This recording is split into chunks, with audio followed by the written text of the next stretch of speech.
I'm Sammy Woodhouse and I'm here today with Urban Scoop at Windsor as a conference is being held for something called the Pledge.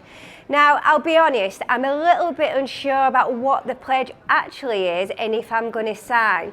But I'm hoping that once I speak to people that are attending today's event and the people behind it, they'll be able to convince me whether I should sign or not. Now, Richard, we're here today for the Pledge. Yep. Now, I've been looking through it. I'm thinking of signing, but there's a couple of questions that I want to ask beforehand. Sure, yeah. First of all, what is the Pledge? What is the Pledge? Well, that's a very deep question. The Pledge it's an ideology for the British people, really. I think that's the easiest way of describing it. Andrew, you're here today. Have you signed the Pledge? I have signed the Pledge, and I did say a few words, and I've actually travelled 137 miles down to this meeting today, because it's worth it, because those principles are very uniting, I think, for the vast majority of reasonable people in the country, at a time when our society is tremendously fractured. You know, they've set black against white, different religions against each other, even men against women, and I think the vast majority of reasonable people in the country would support the overwhelming majority, if not all, of those 50 points on the Pledge. And the fact that we need to write that down and endorse it and put it around is a sad indictment of the state of our society today. And that if we don't do anything about it, the society will be bequeathing to the next generation and the one after that. And it's also a sad indictment of the political system that has allowed our society to drift, some would say encouraged, to get to where we are today. So it's a shame that we need it, but we do need it. We never needed the Pledge more, and I think it's an excellent basis for any political movement going forward. A movement, hopefully, that will be listening to and representing the best interests of the people, not dictating laws to them. Why are you here? What does the Pledge mean to you, and what made you make the Pledge to the Pledge? Yeah, so I'm here because Paul Thorpe kindly brought the Pledge to my attention, and I read it, and it is basically what I would regard as absolutely essential, the restoration of a belief in the nation state that is the United Kingdom, the democratic principle, and the principle that all people in the United Kingdom should be treated equally, not the kind of progressive discrimination that we've come to see, the championing of individuals at the expense of our communities and our country. And it's a necessary yank back towards the democratic say of the British people, as opposed to, you know, what's in the interest of the majority versus what is in the interest of the minority, which is how we seem to be governed at the moment. When I came in, you asked if I were going to sign, which I didn't, not just yet. But when I was reading it, which most things I agree with, but when I saw one of them and it was talking about, you know, being Christian and Christian values, etc., which I agree our country should. But I'm not religious. I'm not a Christian. Do I need to be? No, absolutely not. And we try to make that very clear in the Pledge. What it's doing is acknowledging our Christian heritage and our Christian culture. If we look at all the laws of our country, you know, the good laws, everything that's good in the UK has in some way come out of that Judeo-Christian heritage and history, and I think that's got to be acknowledged. Now, some of the people involved in the Pledge are Christians and are believers, some of them aren't, and it's that mix. But it's just saying, okay, there's something very special about the UK because of Christianity. So let's get it right. If Christianity hadn't come to the UK, we'd still be sacrificing people on bonfires and running around killing each other between villages. That's probably the state we would have stayed in for the last 1,500 years. So it's acknowledging that massive impact that Christianity has. I mean, let's be honest. Christianity, things like loving your enemies and loving your neighbour and, you know, doing good to those that hate you, they're not bad principles. All the different, you know, things that they want to put forward, which stand out to you the most? Well, it has to be freedom of speech and freedom of expression, because without that, there is no democracy and there is no other freedom. Yeah. If we're not free to, and as we've seen, it is coming under increasing attack. The pressure is from society not to challenge and from government not to challenge any narrative, no matter what the science really says. It's about the narrative, and those who do, as I think I'm an example of, you are severely given a punishment beating. Well, I'm still here, and I don't regret anything I've said. Unfortunately, I wish I was wrong about the vaccines, the COVID-19 vaccines. I wish I was wrong about the net zero scam. But unfortunately, I'm not. There were some people that said, okay, I'm going to sign, but I don't agree with all of them. Was there any that you didn't agree with? No, I mean, I've read through them very carefully. I mean, I think over time there might be one or two areas that might evolve slightly. But that often happens with any document or with any institution. You get version 1.1, version 1.2. Yeah. But I think the basics are there, the base of all things that are good about our culture, about our history, about where our country should be going. I think it's all there in the pledge. Is there room for improvement? Possibly, somewhere down the line, but we'll review it as it comes along. I was considered it orientated to the foreign rather than to. We're looking externally to benefit everyone outside rather than inside. Is that what you see? Absolutely. The next step after the once you've turned your back on democracy and you've become a complete liberal and you think the individual is the most important thing, the next step naturally is global governance, because you don't care about democracy, so you don't care about the nation state. You don't care about the nation state, you might as well govern globally. And that's why we hear so much about international law, international institutions, and how we must always take the knee to these international institutions. It's because that those that govern us, as you rightly identified, do it for some kind of global purpose, because they've lost connection with the United Kingdom. If they could reconnect with the United Kingdom, if they could understand that actually they were elected to represent the British people and this country, we'd be in a much better place, and the pledge wouldn't be necessary. One thing what stood out for me was about children being groomed and exploited. Obviously, I've been an activist now for 11 years on that. How could any reasonable person not fully support that? Yeah. That the cause? truth is what's happening, not just in my own But we town saw and what Rotherham, happened. the country. In reality, it was covered up because Yeah. it was politically It still is, I expedient. think. Yes, it was politically expedient to do so. Yeah, I mean, there's children being groomed, abused, raped, trafficked, tortured, murdered. And now rapists can even apply through the family courts. They can have contact and even custody of our children when children are born through our exploitation. That shows how deep the rot has gone and how much rot needs to be cut away. Can we ever stop it though? Well, we can, but we have to set out and be determined to do so. And we do not need to be kowtowed by elements within our society that seek to normalise that sort of behaviour. And that's what we're seeing, isn't it? Yeah. I mean, it's shocking to me that people who've indulged in paedophilia or distributing paedophile pornography always seem to get a suspended sentence, and that other people waving your hands at a police dog or saying some hurty words end up getting a custodial sentence. I think that shows how far our society has drifted from what most reasonable people would call the norm. Yeah. Is there anybody in the country that you would really like to stand up and say, do you know what, I'm going to back this? I know we've had Ben Habib. Yeah, Sammy, look, He's been here today. Are we talking about individuals or communities? Any. Oh, there's lots. Okay, it's a very good point, and I'm glad you've raised it.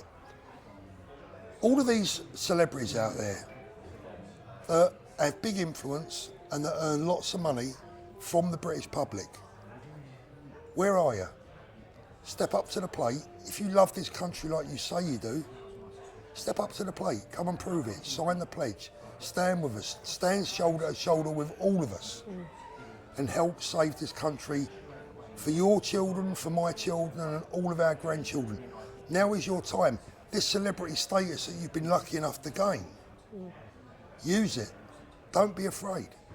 Do you think that some people will be afraid to sign up to this because of, connections such as, with yourself, with me, we're branded as right or far right now? Sammy, I hope not. I hope and that's one of the main reasons that I don't really want it to be identified with me or other people, and other people don't want it to be identified with any individual, because one, it was a massive team that put it together, and also we want the text of the pledge to stand for itself and speak for itself. And that text on the pledge does speak for itself. And it's been so carefully crafted that you'd have to be a complete lunatic not to sign it. I mean, that's the way, I think it's as simple as that. It's so inclusive, but at the same time, it's also very patriotic and positive, and is about rebuilding Britain and building a future for our kids, grandkids, and so on and so forth. So don't be put off by ugly mugs like me standing in front of a camera talking about it.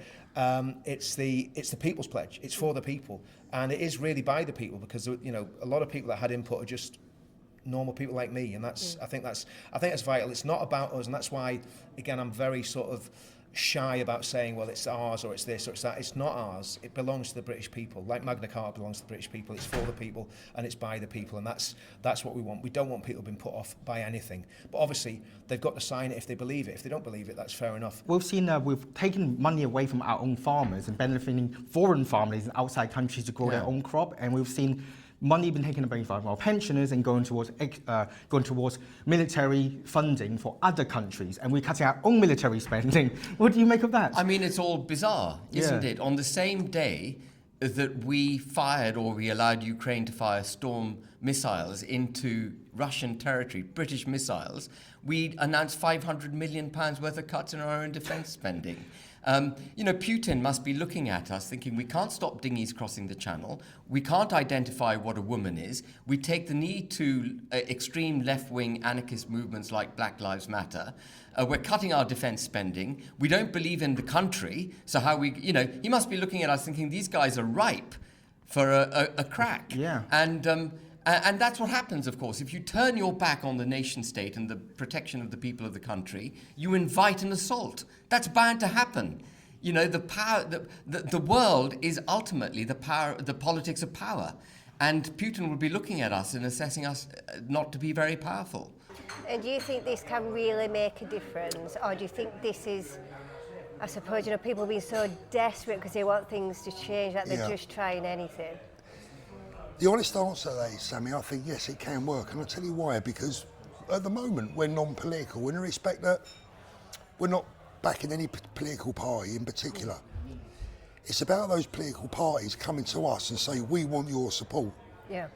And if we've got 10, 12, 15, 20 million people signed up to the pledge, that's enough votes to win a general election. Yeah. And that's what I meant by the dog wagging the tail instead of the tail wagging the dog. At the moment, we're being wagged by the tail. We need to turn that around. We are the people. We're the ones that should have the power. The politicians are there to serve us. We're not here to serve them. And if the pledge can become that powerful and get enough signatures on it, we can determine the policies of our governments. We can take the power back and say, no, you cannot do this to us. I mean, look how many times this rotten Labour government have lied. They've only been in 5-6 months. Time again. And the lies, lie after lie after lie. Well, we would hold them accountable. The pledge members would hold them accountable and say, you cannot do this. You're not going to get away with this. Yeah. Well, we got 20 million people who are going to make sure that you don't get away with it. Yeah, so I was going to say, what's next? I mean, people can sign. How do they sign? Where do they go? Yeah, good question.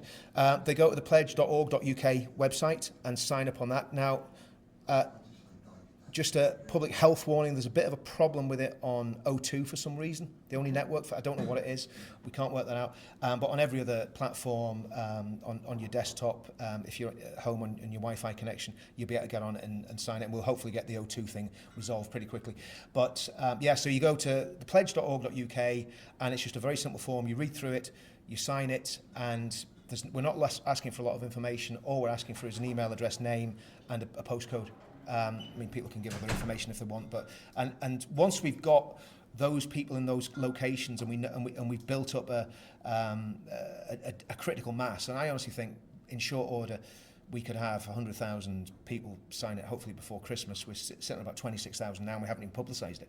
So, this should give it a massive shot in the arm, and Urban Scoop, with its absolutely massive reach on Twitter, thanks very much for that, and obviously the channel it's associated with. So yeah, I mean, that's, I think once we get it on social media, I think it will really bed in and it should explode, and just hopefully we don't have any technical difficulties on the site.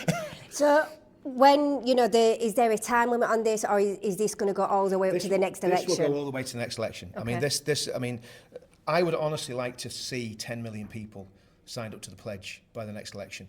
And I don't see any reason why we shouldn't have that. Because if you think there was, how many people voted for Brexit? Was it 17 million? I don't know. 17.5 million voted for Brexit. So I'd say most people who voted for Brexit would agree with everything that's in the pledge. And even some people that didn't vote for Brexit would agree with what's in the pledge. I seriously think about 30 million people in the UK agree with these principles. The other thing is what we're going to do, and what I would suggest that listeners do. If you're not registered to vote, don't listen to all these morons that say voting doesn't make a difference. Voting is the only hope we've got of saving our country and having good politicians like Andrew to carry this torch for us. So we need to be registered to vote. Every single body that watches our programmes needs to be, they need to have the name on the electoral roll, because otherwise you've got no say. And it's kind of marrying all these things together, these ideas with voters, with political parties, with politicians, and lots of big personalities. It's a bit of a challenge. So out of all the politicians that we have, who would you like to see get behind the pledge? Well, I would welcome any politician who would genuinely commit to the principles of the pledge. Or do you think can really drive it? But the problem is that the political system we have only rewards people who are loyal to their party, not loyal to the people they should be, who are their electorate. And that is the dichotomy that we suffer in this country, and that is the fundamental flaw in the party system. Yeah. I mean, I've worked with politicians for 11 years now, and if there's one thing I know is that they care about their reputation. They go where the mainstream media goes because, it will favour them. Do you think this is going to favour them? Well, this is the people's pledge, really, and it's the people that will put pressure on the politicians and the political parties, not only to adopt them, but to deliver on them. And if they don't, I think quite rightly they'll suffer at the ballot box. And that is the only way, as I said when I said a few words earlier, that we're when the public, the people are scared of the politicians, and that's where I think we are now, that is tyranny. Yeah. Worried about what the government's going to inflict on us next. And when the politicians are scared of the public, that is democracy. And the more people who sign the pledge, the more power that message has when we speak to people who are politicians or aspiring politicians.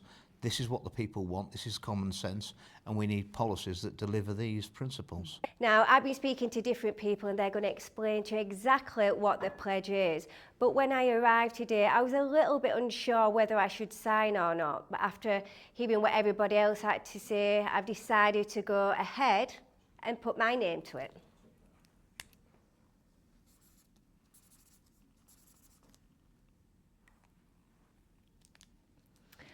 Hopefully, my signature and yours can make a difference at the next election. If there's one message you can send to anybody watching this, what is it? Please sign the pledge and free Tommy.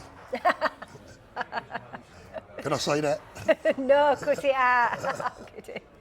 Free Tommy, now.